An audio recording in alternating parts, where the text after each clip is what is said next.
Voici Transition Protocol. Nous sommes le lundi 10 août. Il se passe beaucoup de choses dans le monde, et pour vous apporter tout cela avec son point de vue unique, voici Sabrina. Si vous aimez ce que nous faisons, merci de vous abonner et de cliquer sur j'aime. Les algorithmes y sont sensibles. Et si vous pouvez soutenir notre travail pour la modique somme de $5 par mois, rendez-vous sur notre chaîne Substack du même nom, Sabrina Transition Protocol. Nous vous y transmettrons nos briefings de sécurité 2 fois par semaine. Ils vous seront très utiles pour comprendre ce que le monde s'apprête à faire aujourd'hui, demain et la semaine suivante. Voici Sabrina, je vous en prie, allez-y.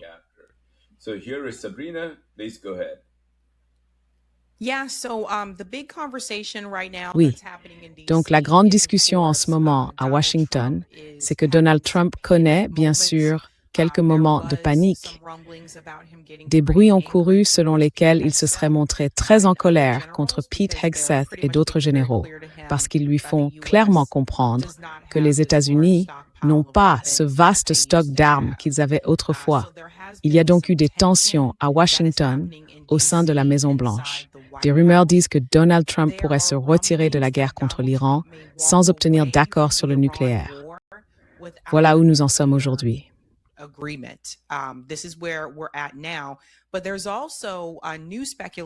Mais il y a aussi de nouvelles spéculations, annoncées plus tôt lundi, selon lesquelles la Maison-Blanche pourrait chercher à mener un autre type d'action contre l'Iran en utilisant certaines de ses autres forces présentes dans la région pour tenter une sorte d'offensive éclair, si l'on peut dire, contre l'Iran.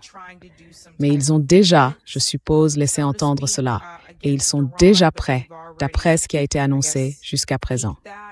Et cela m'amène à ce qui vient tout juste de se passer avec l'Arabie saoudite, la Turquie et bien sûr le Pakistan, qui ont signé ensemble ce que j'appellerais une sorte d'accord d'OTAN du Moyen-Orient.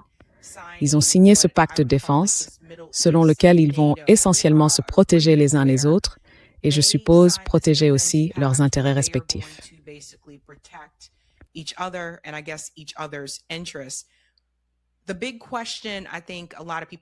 La grande question que beaucoup de gens se posent, je pense, c'est la suivante. Ce pacte de défense vise-t-il Israël pour les protéger d'Israël si Israël venait à les frapper? Ou bien vise-t-il l'Iran, au cas où l'Iran lancerait des attaques de représailles contre l'Arabie saoudite ou contre la Turquie ou le Pakistan?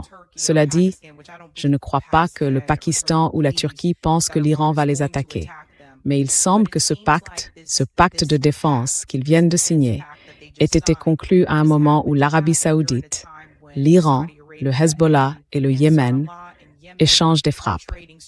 Et le Yémen vient tout juste de bombarder l'une des raffineries de pétrole saoudiennes.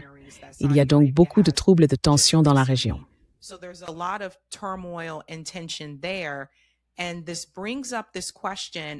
Et cela soulève la question d'un monde multipolaire.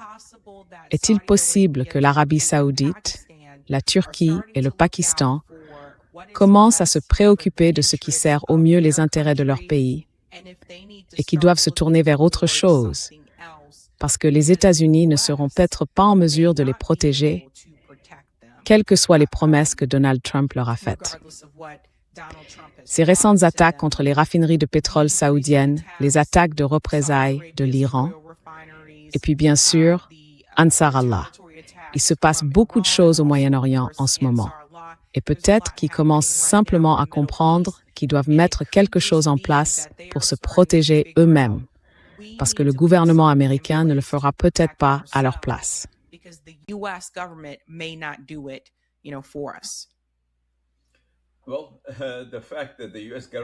Eh bien, le fait que le gouvernement américain, lors des combats les plus récents, ait décidé de retirer des armes de ces pays où se trouvaient des bases censées les protéger, pour les envoyer en Israël, a montré à tout le monde, et en particulier aux dirigeants de ces pays, de ces royaumes du Golfe, que toutes les promesses faites par les États-Unis pendant des années et des années, nous avons besoin de cette base ici, nous avons besoin que vous accueilliez toutes nos troupes là-bas, blablabla, payez-nous pour maintenir ces troupes ici. n'était qu'un subterfuge permettant aux États-Unis de projeter leur propre puissance. Mais au moment décisif, ils n'étaient là que pour protéger Israël. Et bien sûr, personne ne comprend pourquoi c'est le cas. Enfin, des gens comme nous le comprennent très bien.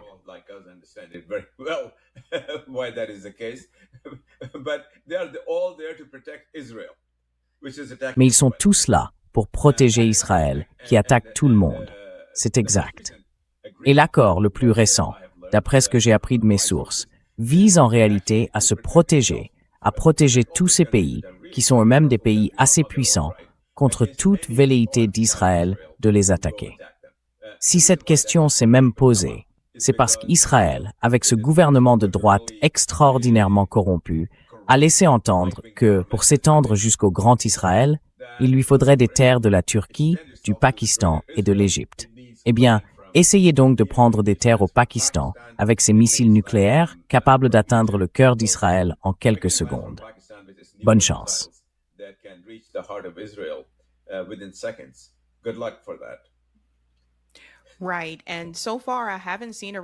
C'est ça.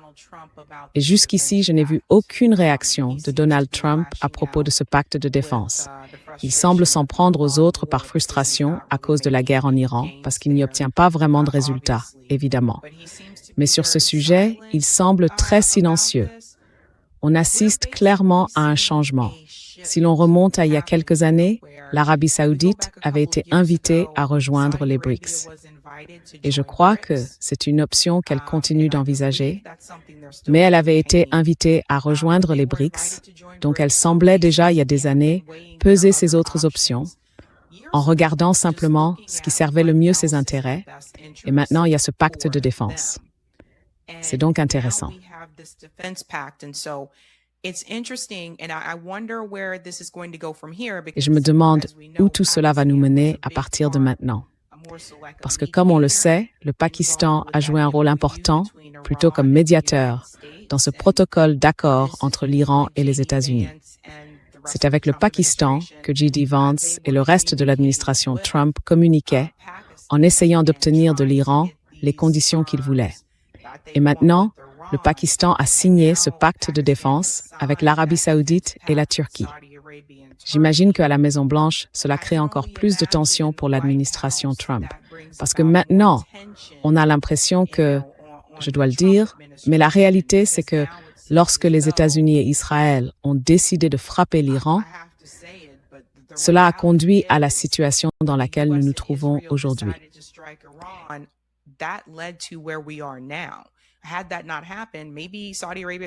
Si cela ne s'était pas produit, peut-être que l'Arabie saoudite, la Turquie et le Pakistan n'auraient pas ce pacte de défense aujourd'hui.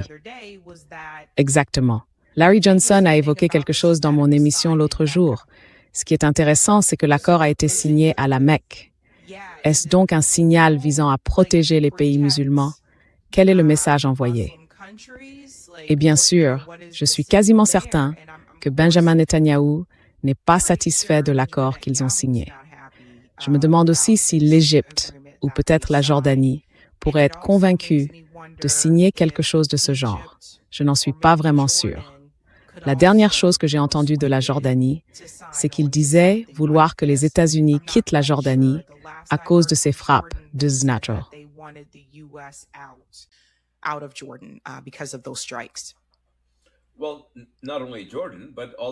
Eh bien, pas seulement la Jordanie, mais tous les autres pays du Golfe ressentent la même chose, parce que la raison principale de la présence des États-Unis là-bas, c'était de les protéger.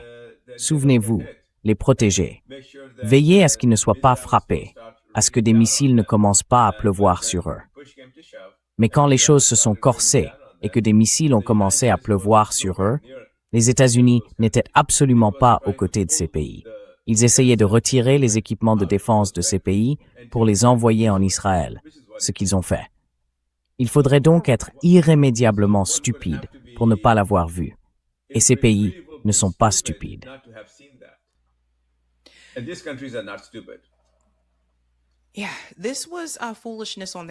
Oui, de leur part, c'était insensé.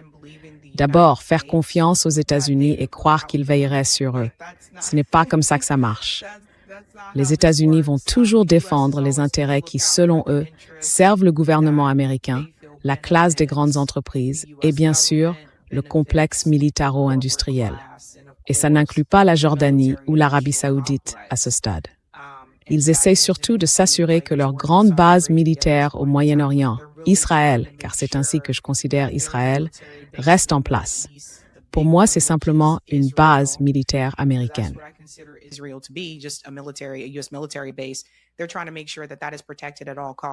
Ils essayent de s'assurer que cela soit protégé à tout prix.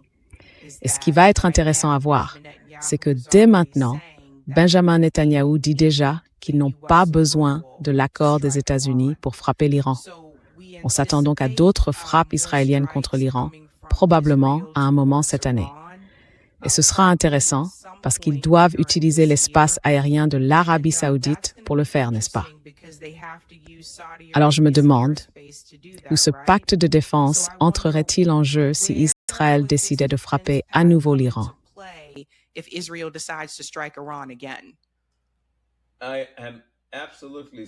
Je suis absolument certain, sur la base d'informations internes très bien sourcées, que si Israël essaie de faire ça, Israël sera frappé très durement. Très, très, très durement. Ces pays sont très puissants. Le Pakistan a l'une des armées les plus puissantes de la région, voire du monde. Le Pakistan est une puissance nucléaire. Les missiles dont dispose le Pakistan sont tous équipés d'ogives nucléaires et ils peuvent atteindre Tel Aviv en quelques secondes. Littéralement, quelques secondes. Donc, si Israël essaie de faire ça, il se peut qu'il ne soit plus en Israël après ça. Ce n'est donc pas une décision qu'ils prendront à la légère. La Turquie est aussi membre de l'OTAN. La Turquie a également l'une des armées les plus puissantes. Elle a l'armée la plus puissante de l'OTAN, la plus puissante en dehors des États-Unis. Et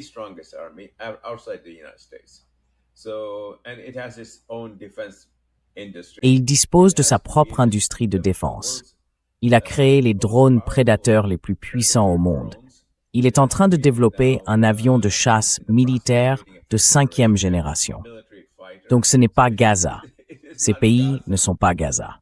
Bon, l'Arabie saoudite évidemment n'a pas vraiment d'armée, mais elle a les poches profondes. Donc le fait que cela ait été signé à la Mecque, et vous avez eu raison de le souligner, Sabi, est un élément très important. Parce qu'ils auraient pu le signer à Riyad. Ils auraient très facilement pu le signer à Riyad. Ils auraient pu le signer à Jeddah. Mais ils l'ont signé à la Mecque, puis ils ont prié après cela, la prière musulmane. Qu'est-ce que cela signifie?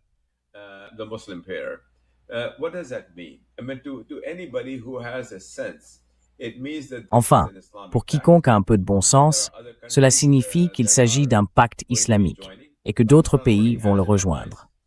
Le Pakistan a déjà une alliance avec le Koweït. Il négocie une alliance avec le Qatar et avec Oman. Le Koweït et Oman sont donc susceptibles de rejoindre ce pacte. Et je ne serais pas surpris que le Pakistan, une fois que le conflit actuel avec les États-Unis sera terminé, invite l'Iran à en devenir membre. Car après ce conflit, le prétexte affiché à l'hostilité envers l'Iran n'existera plus. L'Iran ne cherche pas une solution ponctuelle. S'il a adopté une position aussi ferme, c'est parce qu'il ne veut pas que cela se reproduise.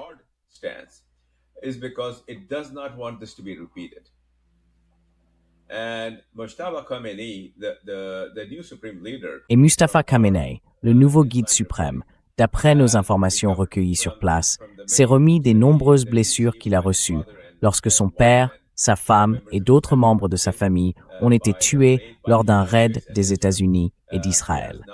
Il s'est désormais largement rétabli. Et la semaine dernière, celle qui vient de s'écouler, il a passé beaucoup de temps à réorganiser les dirigeants iraniens. Il a maintenant davantage consolidé son pouvoir. Et il a à ses côtés un membre des gardiens de la Révolution, extraordinairement expérimenté et plus conservateur que celui qu'il avait auparavant. Il a aussi rétabli l'autorité du président Pezeshkian, qui était attaqué pour s'être ouvert aux États-Unis sur la question des négociations. Donc, Pezeshkian est de retour. Araghchi est de retour.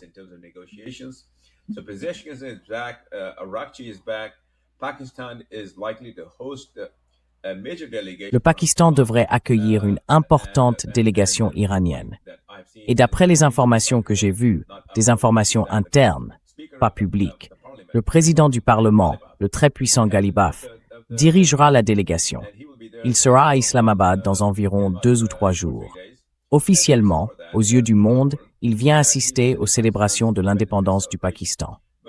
Mais la vraie raison, c'est qu'il aura des entretiens avec les hauts dirigeants pakistanais, notamment le maréchal pakistanais Asim Munir. L'objectif est de parvenir à une sorte d'accord avec les États-Unis. Or, ce qui est très intéressant pour notre public, c'est que le bambin à la Maison-Blanche ne crie pas. Sabrina, vous êtes maman. Comment se fait-il que votre bambin ne crie pas?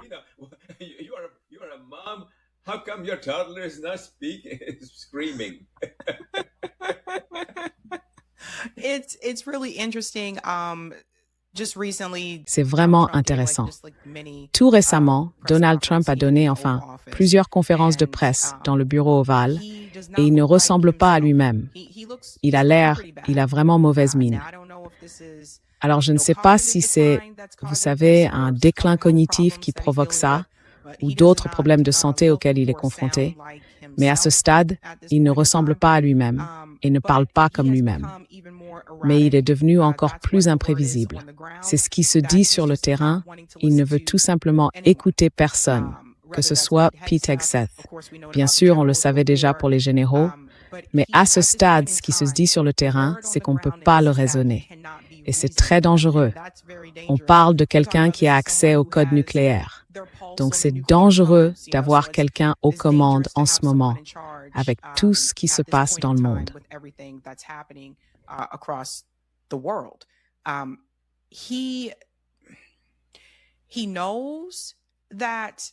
Il sait que c'est perdu d'avance, ici, avec l'Iran. Mais en même temps, c'est presque comme si son ego l'empêchait de simplement dire « Nous n'allons pas poursuivre cela plus loin ». Parce qu'il a fait beaucoup de promesses aux gens, ici aux États-Unis. Il a dit que les États-Unis allaient anéantir l'Iran, qu'ils allaient détruire ses capacités militaires. Ils ont dit que la marine iranienne était détruite. Évidemment, les gens voient bien que ce n'est pas le cas, puisque l'Iran a encore été capable de riposter, et ainsi de suite. En ce moment, il est très mécontent des médias traditionnels, pour ceux qui ne le savent pas, parce qu'ils ont publié le rapport sur les armes, en annonçant que nos stocks d'armes ne sont tout simplement pas là. Et en plus de ça, Zelensky demande lui aussi davantage d'armes au gouvernement des États-Unis à l'heure actuelle. Donc il n'est pas content que ces chiffres soient sortis et qu'on soit à ce point à court d'armes.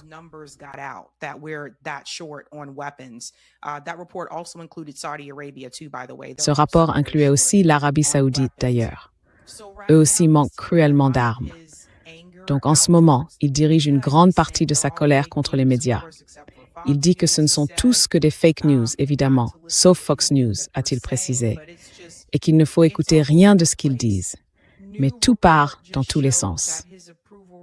Un nouveau rapport vient de montrer que son taux d'approbation a chuté de 22 points nets chez les électeurs non diplômés de l'université, qui constituaient une grande partie de sa base. Et les raisons, bien sûr, c'est l'économie. Mais la principale, c'est cette guerre avec l'Iran. Elle a été néfaste pour son administration. Donc ce n'est pas seulement lui. Il y a aussi J.D. Vance. Les gens le désignent du doigt, lui aussi. Cette guerre avec l'Iran est donc un échec total. Pas seulement sur le champ de bataille, mais aussi pour cette administration.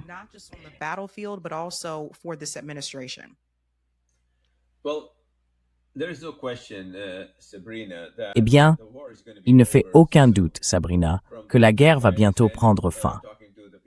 D'après ce que je comprends, en parlant, pour ainsi dire, aux personnes qui sont dans la pièce et qui savent ce qui se passe, l'Iran est arrivé à la conclusion que tant que les États-Unis sont prêts à respecter certains éléments clés du protocole d'accord, il ne s'agit de rien de nouveau en dehors de ce protocole.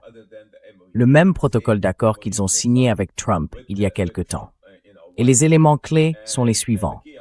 Lever le blocus naval, lever les sanctions qui sont en place depuis 50 ans, permettre à l'Iran d'expédier son pétrole à tout le monde, ce qu'il sera très très heureux de faire, et en grande quantité, parce que l'Iran est l'un des plus grands fournisseurs de pétrole au monde.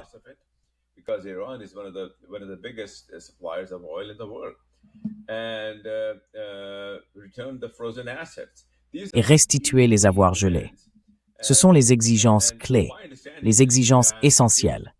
Et si j'ai bien compris, si Trump est disposé à satisfaire ces exigences essentielles, dès qu'une décision sera prise, oui, d'accord, nous sommes prêts à revenir et à entamer le processus de réouverture du détroit d'Ormuz. Alors le détroit d'Ormuz sera rouvert sur la base d'un accord déjà conclu entre Oman et l'Iran sur la manière dont il sera géré. Les États-Unis devraient l'accepter. Donc pour tout le monde, c'est une défaite totale.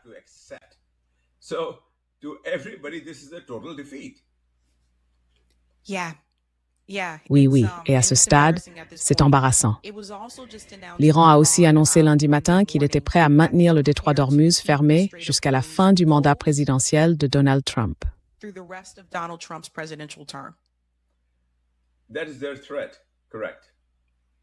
C'est leur menace, oui, mais ils ne veulent pas en arriver là. Et d'après ce que je comprends de l'ambiance, lorsque Ghalibaf se rendra au Pakistan, le maréchal, et ainsi de suite, si c'est lui qui s'y rend, ce sera peut-être quelqu'un d'autre, Araghchi ou Pezeshkian, mais quelqu'un fera partie de la délégation. On me dit que l'objectif serait d'avoir une dernière série de réunions avec les dirigeants pakistanais, puis de communiquer par leur intermédiaire aux États-Unis. D'accord, nous sommes prêts à accepter ces conditions. Allez-y, mettez-les en œuvre.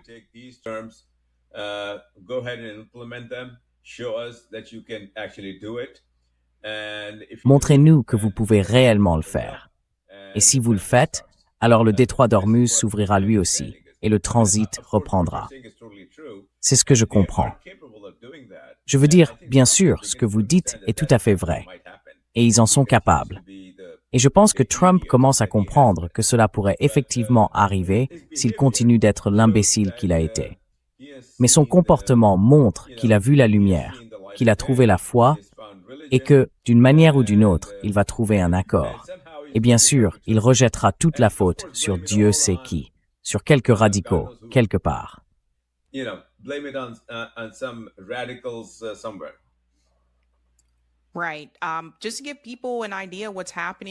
Voilà, juste pour donner aux gens une idée de ce qui se passe aux États-Unis en ce moment, nous sommes dans la période des primaires, avant les élections générales de mi-mandat officielles en novembre. Ces candidats pro-Israël perdent. Plusieurs personnes gagnent, à droite comme à gauche, en se présentant contre l'argent de l'AIPAC et plus largement contre l'argent du lobby pro-Israël. Et elles s'en sortent plutôt bien. Il y en a un autre cas à suivre. Les primaires en Floride et au Wisconsin auront lieu mardi soir. On verra ce que ça donne. Là encore, plusieurs candidats qui s'opposent à l'AIPAC et à l'argent pro-Israël sont également en lice.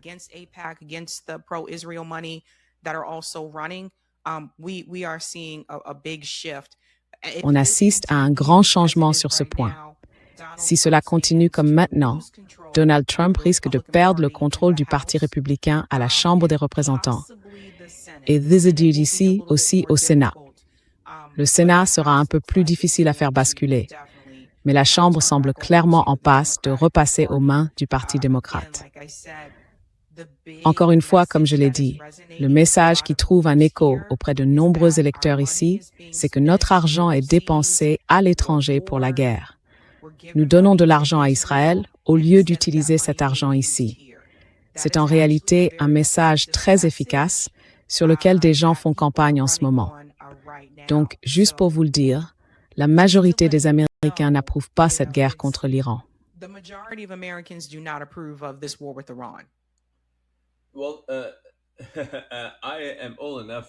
Eh bien, Sabrina, je suis assez âgé pour me souvenir de la fin de la guerre du Vietnam. Des Américains étaient évacués par hélicoptère depuis le toit d'un immeuble et des gens se bousculaient pour monter dans cet hélicoptère. Beaucoup de gens ont vu cette photo, mais moi, j'ai pu voir ces images à la télévision diffusées à l'époque. Même alors, cette guerre conservait en quelque sorte 25-26% de soutien. Aujourd'hui, la guerre en Iran a en réalité encore moins de soutien. Vous savez comment l'expliquez-vous? Je veux dire, pour la guerre du Vietnam, il a fallu 3, 4, 5 ans de mobilisation constante des étudiants avant que le soutien tombe à 25%. Aujourd'hui, cette guerre-là, en 3 ou 4 mois, fait pire que ça.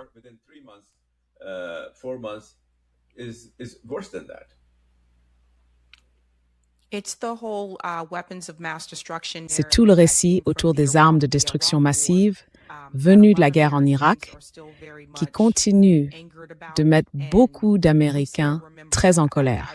Et on s'en souvient encore.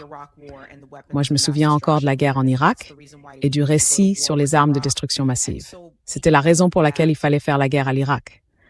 Donc, à cause de ça, ces discussions sur quand il parlait de faire la guerre à l'Iran, alors qu'il parlait simplement, avant même d'avoir décidé de frapper l'Iran, du fait que, eh bien, nous devons protéger Israël si l'Iran riposte.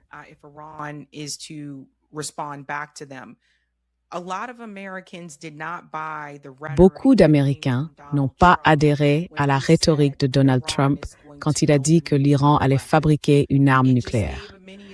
Pour beaucoup d'entre nous, ça a ravivé le souvenir de la période avant la guerre en Irak, quand on nous disait que Saddam Hussein avait des armes de destruction massive. Et ce n'est que des années plus tard qu'ils ont admis que c'était absolument un mensonge. Donc je pense que beaucoup d'entre nous se méfient de ces guerres que le gouvernement américain perpétue. Et tout ce récit selon lequel l'Iran va fabriquer une arme nucléaire, il n'a pas le même poids qu'il aurait eu, peut-être, il y a 15 ou 20 ans. Je ne sais pas. Aujourd'hui, ça ne prend tout simplement plus.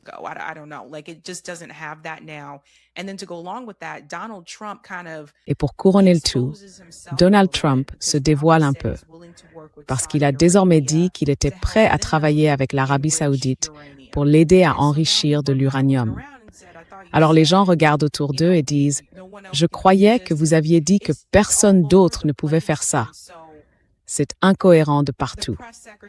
La porte-parole de la Maison-Blanche, Caroline Leavitt, s'est donc démêlée pour essayer de répondre à son hypocrisie. Et je pense que, pour beaucoup de gens, ça ne prend pas du tout. Et je dirais aussi que surtout depuis le génocide à Gaza, beaucoup de jeunes, la génération Z et les millennials, j'en suis une, on n'y croit tout simplement pas.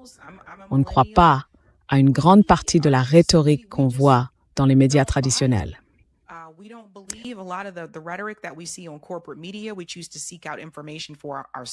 Nous choisissons d'aller chercher l'information par nous-mêmes. Nous avons suivi de très près ce qu'est Israël et la manière dont Israël a été créé. Beaucoup d'entre nous le savaient avant même que le génocide commence, savaient ce qu'Israël faisait réellement au peuple palestinien. Donc le récit qui dit « Nous devons faire la guerre » et voici pourquoi ne passe plus comme avant. Et c'est pour ça que je pense que nous devons tous être très vigilants. Parce que je prévois qu'une sorte d'opération sous faux drapeau pourrait avoir lieu aux États-Unis. Il y en a déjà eu de petites ici et là. Mais je parle d'une opération sous faux drapeau majeure qui pourrait se produire aux États-Unis. Je pense qu'elle serait initiée par Israël pour amener les gens à soutenir une guerre contre l'Iran et pour tromper les Américains en leur disant que c'est l'Iran qui l'a fait. Mais je ne pense pas que ça marchera. Je pense que les gens sont simplement trop vigilants maintenant. Ils sont trop conscients du genre de mensonges qu'on nous a servis.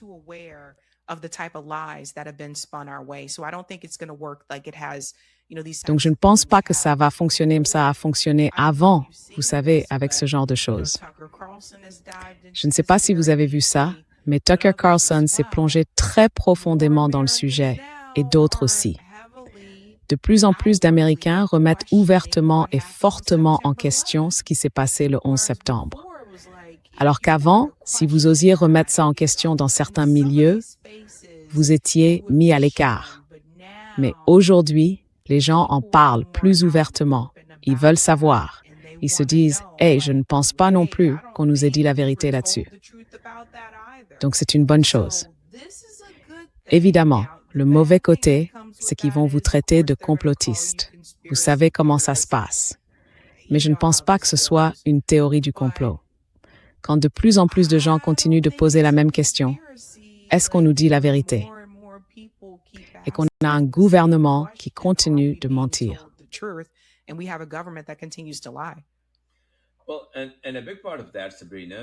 Eh bien, Sabrina, la technologie y est pour beaucoup. Pour la première fois de toute leur histoire civilisée, les Américains ont pu voir un génocide en cours sur leur téléphone portable. C'est cela qui les a détournés d'Israël. Avant ça, ce n'était que des mensonges. Des mensonges, des mensonges, des mensonges. Vous savez, tous les habitants de Gaza sont le Hamas. Ce sont tous des terroristes. Ils sont tous dehors avec une bombe suicide et tout ça. Donc, il faut aller les tuer. Mais pour la première fois, après le 7 octobre, les gens ont vu toutes ces actions sur leur téléphone. Et c'est cela qui a poussé le principal soutien d'Israël, le plus grand soutien de l'armée israélienne, à aller acheter TikTok. C'est ça, c'est ça. Vous savez, David Ellison, c'est la raison. Mais Dieu merci pour YouTube. Dieu merci pour les médias alternatifs. Dieu merci que des gens comme vous soient venus sur YouTube pour parler de ce qui se passe et dire la vérité.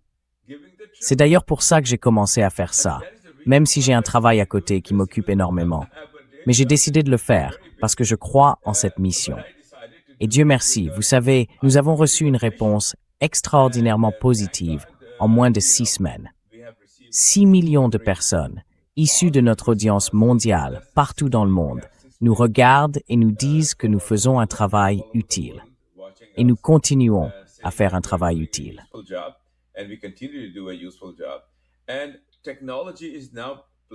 Et la technologie joue désormais un rôle très important, vraiment très important, avec des gens comme vous qui se consacrent à faire émerger la vérité.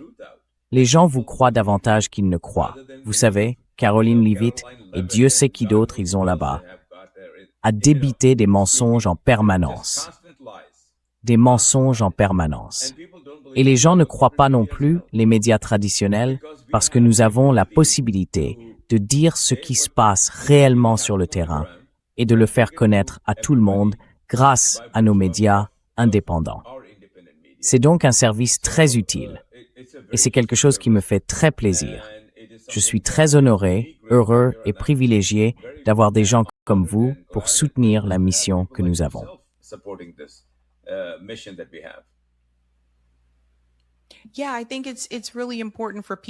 Oui, je pense qu'il est vraiment important que les gens entendent l'autre version des faits ou qu'ils entendent ce que les médias traditionnels ne vous disent pas, surtout en matière de géopolitique. Je veux dire, si vous ne regardez que les infos des grands médias et que vous n'entendez pas les détails qu'ils passent sous silence, ou que vous ne vous rendez pas compte que certaines choses qu'ils vous disent sont fausses, il peut être très facile de croire ce qu'ils racontent, surtout si vous ne sortez pas de cette bulle. Mais je pense aussi, et je veux bien sûr saluer Substack.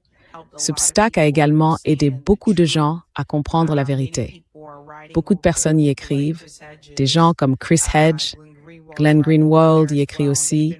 Ils écrivent sur ces guerres depuis un bon moment et sur le nombre de civils qui ont été tués dans le monde. Et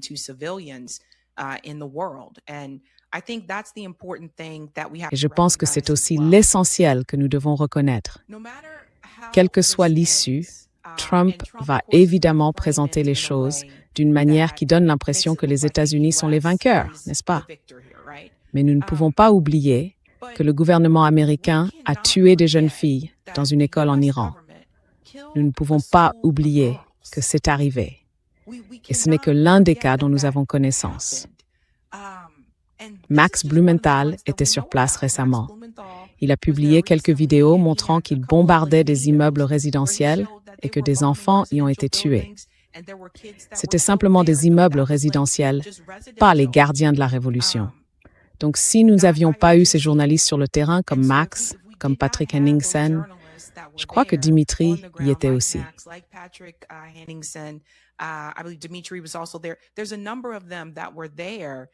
Un certain nombre d'entre eux étaient là-bas.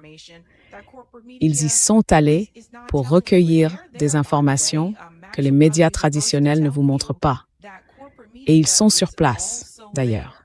Max sera probablement le premier à vous dire que les médias traditionnels y sont aussi, mais qu'ils ne vous montrent pas ce que vous montrent les journalistes indépendants.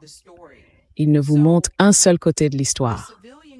Alors les victimes civiles ne doivent pas être oubliées, quelle que soit l'issue.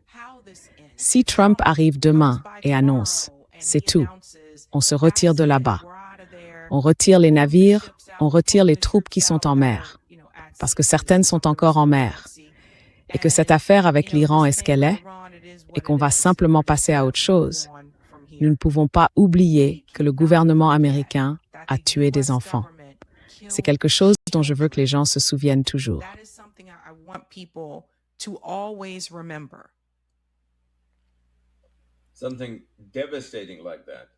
Quelque chose d'aussi dévastateur. Dévastateur. Tous les enfants ont été tués par un seul missile Tomahawk. Et Trump a même essayé de détourner ça, de raconter toutes sortes de faussetés, de mensonges, de purs mensonges là-dessus, en disant, eh bien, peut-être qu'ils se sont tués eux-mêmes. Vous savez, à un moment, il a essayé de faire passer ça. Et puis quelqu'un leur a fait remarquer, eh bien, ils n'ont pas de missile Tomahawk. C'est ça qui était là, et qui a tué tous les écoliers. Maintenant, ça va se terminer par une humiliation pour les États-Unis. Dieu merci. Je dis Dieu merci parce qu'avec un peu de chance, ça les obligera à ne pas recommencer ce genre de choses, cette aventure. À votre avis, qu'est-ce qui va se passer après tout ça, après que ça sera produit? Parce que ce n'est qu'une question de temps. Peut-être cette semaine, peut-être la semaine prochaine, Trump va sortir la queue entre les jambes et recommencer à détourner les faits, à débiter des mensonges, mais il sera hors jeu. À votre avis, qu'est-ce qui va se passer?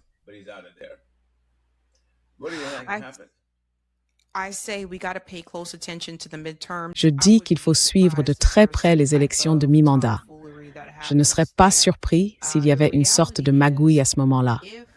En réalité, si les démocrates reprennent le contrôle de la Chambre des représentants, alors cette résolution sur les pouvoirs de guerre pourra revenir sur la table.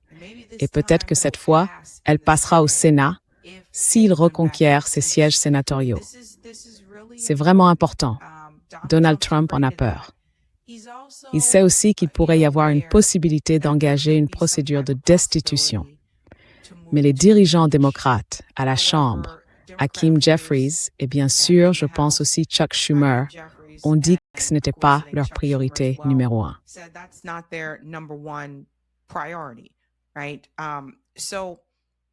Au final, c'est le Congrès qui détient les cordons de la bourse. Donc les personnes que vous élisez à la Chambre des représentants et au Sénat, ça compte parce que ce sont elles qui décident comment cet argent va être dépensé. La grande conséquence possible, c'est que cette résolution sur les pouvoirs de guerre soit peut-être adoptée, qu'elle passe tout le processus au Sénat et qu'il n'ait alors pas d'autre choix que de laisser tomber. Encore une fois, cette guerre était illégale. Il n'a pas obtenu l'autorisation du Congrès pour faire ça, et il ne faut pas non plus l'oublier. Je pense aussi, et il en a un peu plaisanté, mais je ne crois pas qu'il plaisante vraiment.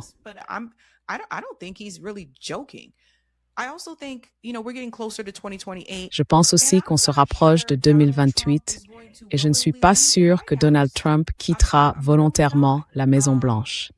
Vraiment, je n'en suis pas sûre. Je pense que tout est possible à ce stade. Et je pense aussi que tout ce qu'il fait, surtout sur le plan géopolitique, ne fait que souligner ce qui n'est pas fait ici, chez nous, sur le plan économique. Donc je pense qu'il est important de relier les décisions géopolitiques à notre politique intérieure. Ici aux États-Unis, notre économie est au plus mal.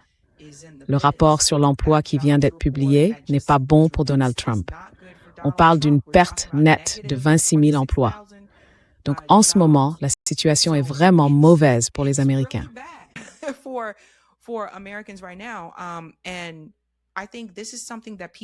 Et je pense que c'est quelque chose dont les gens se souviendront en 2028. La question, vous savez, c'est est-ce que Trump va essayer de faire quelque chose pour ne pas avoir à partir de son plein gré? Honnêtement, je n'en sais rien. mais ces décisions auront au final des répercussions sur Trump, J.D. Vance et Marco Rubio s'ils envisagent de se présenter à la présidence des États-Unis. Ils font vraiment partie de cette administration. Et je voudrais avertir ceux qui s'intéressent à la géopolitique. Marco Rubio est extrêmement dangereux. C'est quelqu'un qui veut s'en prendre à Cuba depuis très longtemps. Il a voté pour toutes les guerres, aussi loin que je m'en souvienne. Et je pense même qu'il pourrait être pire que Donald Trump sur le plan géopolitique.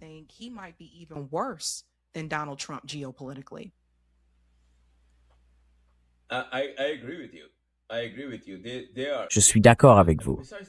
Je suis d'accord avec vous. En plus de ça, ils ont tous été façonnés par Peter Thiel. Oui, c'est lui qui, vous savez, tire les ficelles qu'il tient en main, reliées à ces types-là. Et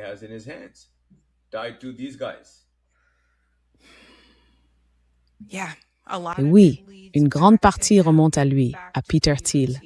Et maintenant, il a quitté les États-Unis, d'ailleurs. Je crois qu'il est retourné en Argentine, ou qu'il s'y rend. Oui, l'Argentine, son endroit préféré, oui. Oui, exactement. Donc, il va falloir voir ce qui se passe. Mais le message anti-guerre est vraiment très fort aux États-Unis en ce moment. Et je ne me souviens pas l'avoir vu aussi fort. Je sais que certaines personnes étaient contre la guerre pendant la guerre en Irak, mais là, j'ai l'impression que c'est vraiment... Je ne sais pas.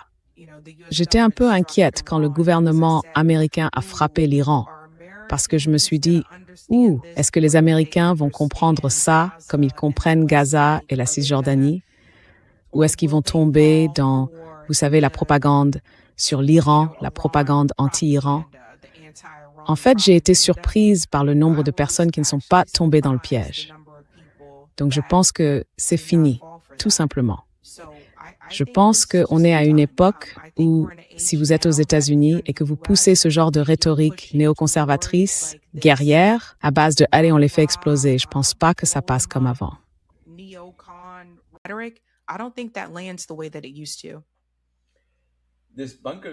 Ce bunker qu'il fait construire à la Maison-Blanche, vous pensez que c'est la preuve qu'il veut y descendre après avoir perdu l'élection, fermer les portes et dire « venez me chercher ». Oui, le centre de surveillance du Mossad. C'est comme ça que je l'appelle. C'est ce que je pense que c'est réellement. Je suis d'accord avec vous. C'est un bon nom. C'est absolument le bon nom. Le centre du Mossad. Oui, il peut se barricader dans cet espace. Je veux dire, cette précipitation me paraît vraiment bizarre. Et pourquoi fallait-il faire ça aussi vite? C'était juste un peu étrange. Du genre, laissez-moi construire ce bunker et savoir ce qu'il faut faire. Et il faut qu'on le fasse très vite. Allez, mettons les choses en mouvement. Et ça me paraît très bizarre, très étrange. Donc, comme je l'ai dit, à ce stade, je ne serais surpris de rien de sa part. Et cela va coûter $1 milliard. Et des gens comme vous et moi vont en payer le prix. C'est dingue. Je ne sais pas. Quelqu'un en a parlé il y a 2 ou 3 ans en disant qu'il fallait lancer un mouvement pour ne plus payer ses impôts ou quelque chose comme ça, parce que c'est l'argent de nos impôts qui est dépensé pour ces choses-là. Je ne sais pas. Peut-être qu'il n'y avait pas tort sur ce point. Mais enfin, c'est notre argent et on n'a pas notre mot à dire sur la manière dont il est dépensé. Alors ça m'amène à ceci. Il semble y avoir un certain élan en faveur de la possible création d'un 3e parti avec Tucker Carlson, Thomas Massie et Marjorie Taylor Greene. Tucker Carlson a présenté ses 10 points et étonnamment, en tant que personne de gauche, j'étais d'accord avec la plupart de ce qu'il a dit.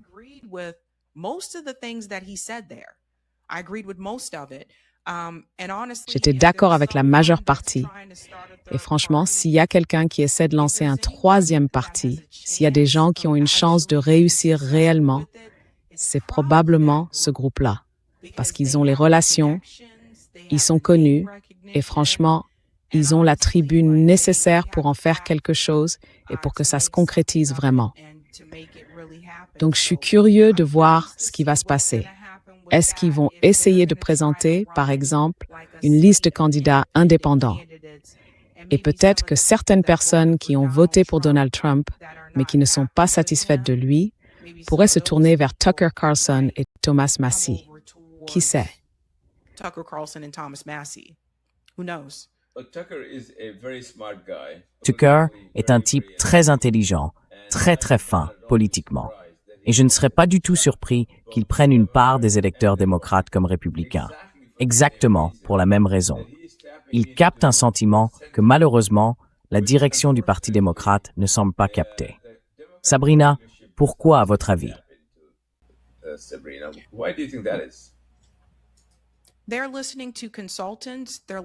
Ils écoutent des consultants, ils écoutent la classe des donateurs, au lieu d'écouter leurs électeurs et les gens qu'ils représentent. Et ils ont cette mentalité de Washington, cette pourriture du cerveau. C'est une grande partie du problème. Alors que s'ils parlaient vraiment à leurs administrés, ils sauraient exactement ce que nous voulons. Mais la plupart ne le font pas. Certains organisent de petites réunions publiques de temps en temps, mais la plupart ne le font pas. Et c'est ça la réalité. Ils sont payés pour faire adopter des lois au bénéfice des donateurs qui financent leur campagne. Donc une grande partie du problème, c'est cette mainmise des entreprises sur la politique électorale.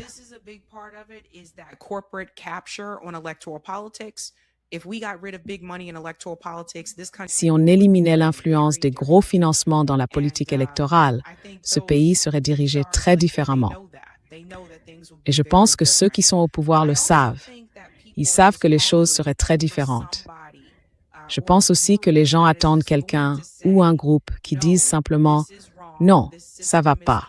Ce système est corrompu et nous devons nous battre contre ça. » Et ce que j'ai retenu des 10 points exposés par Tucker Carlson, c'est qu'il dit « Ça ne va pas. » Tout ce que vous avez vu se produire jusqu'ici avec cette administration Trump, ce n'est pas acceptable. Ces choses-là ne vont pas. Et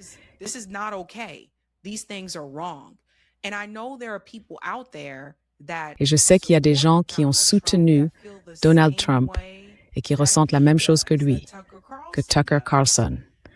Donc ce sera intéressant à voir. Et vous avez aussi mentionné certains démocrates. Je le pense aussi.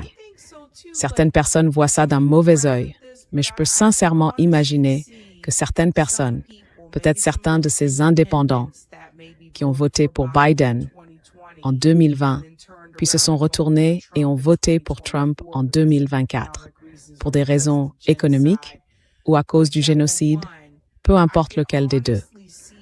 Je peux vraiment imaginer des gens dire « Eh bien, je suis d'accord avec ces 10 points, donc je vais soutenir les candidats qui font partie de cette équipe. » Je peux le voir.